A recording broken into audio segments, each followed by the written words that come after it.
Hey guys, we are back at the range again. I brought my 270 that my father-in-law gave me. Ryan, if you remember, did the kickies on the back of his 300, and that's exactly what this is going to get in short order. Man, it really beat me up, but it's an accurate gun. Anyway, we wanted to kind of close the loop on the 300 that Ryan has acquired. Let him tell you a little bit about that. I'm not much of a single shot guy, never have been. It's kind of like old school, but man, some of the accuracy stuff that he was getting out of his hand loads, it kind of makes you think twice about having a single shot gun, when typically, yeah, it's the first shot that really matters. So anyway, tell us a little bit about how well it shot, and did that help at all? Oh yes, yes. I don't have a bruise like you do. I do have a bruise. Anyway, I'll spare the audience.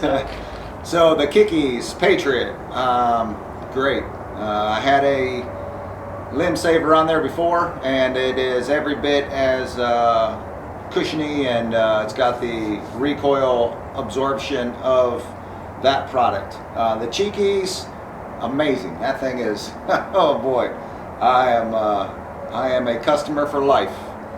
All in all, very impressive. Good product, American made, very impressive.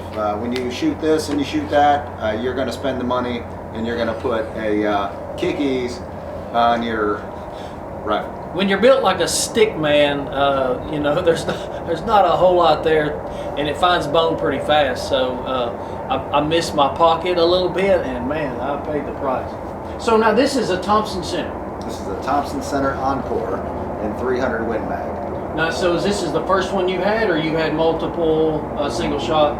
I've had a Thompson Encore before, 270 and 300 and 4570. There's different barrels. So. Okay. So you just changed the barrel out on this. Everything else could stay the same, and then you go from different calibers. That's correct. Yep. You just pull off the front forearm, or foregrip they call it. Push out the pin. Put on the new barrel.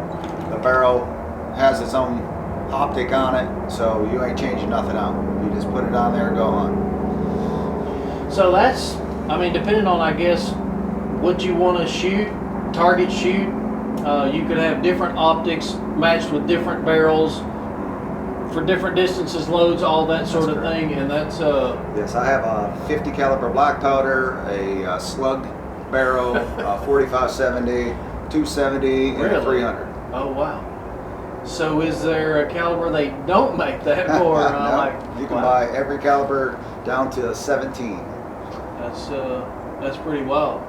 Well, it is incredibly accurate at 100 yards. It was the same hole, and the muzzle brake on the end of it, as you would imagine, is loud, especially under a canopy. But I'm guessing it didn't seem like it recoiled that bad as far as the gun wanting to move around, because obviously it's extremely light.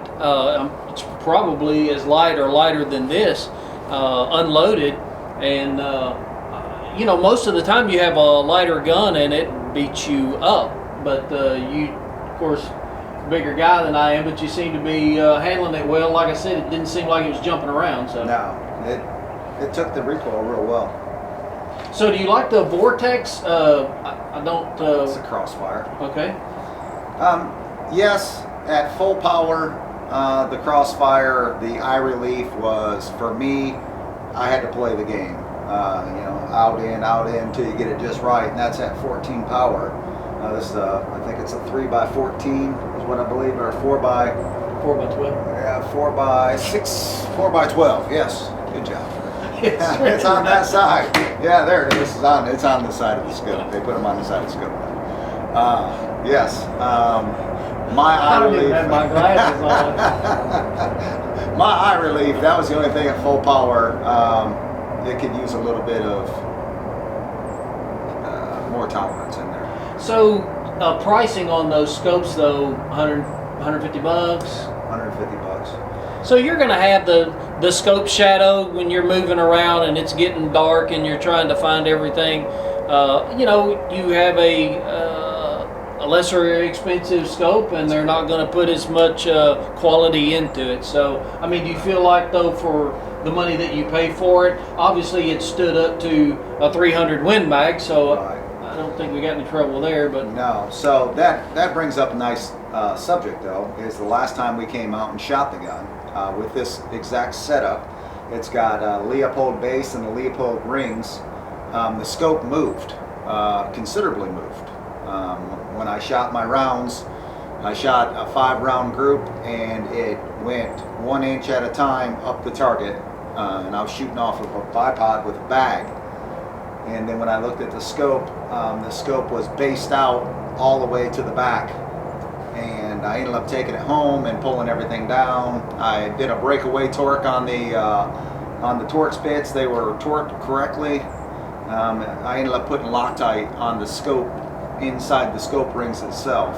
And I mean, we shot 10 rounds, 11 rounds today, and it didn't move at all. So that was the fix for that high caliber round. And you know, I've never heard of putting Loctite between the scope and the ring. So if you have a problem and you don't want to purchase new scope, rings, all of that jazz, I guess a little smidge of Yeah. was it blue or red, or I used blue. just blue? So blue Loctite, you shouldn't have to have a torch to get it off.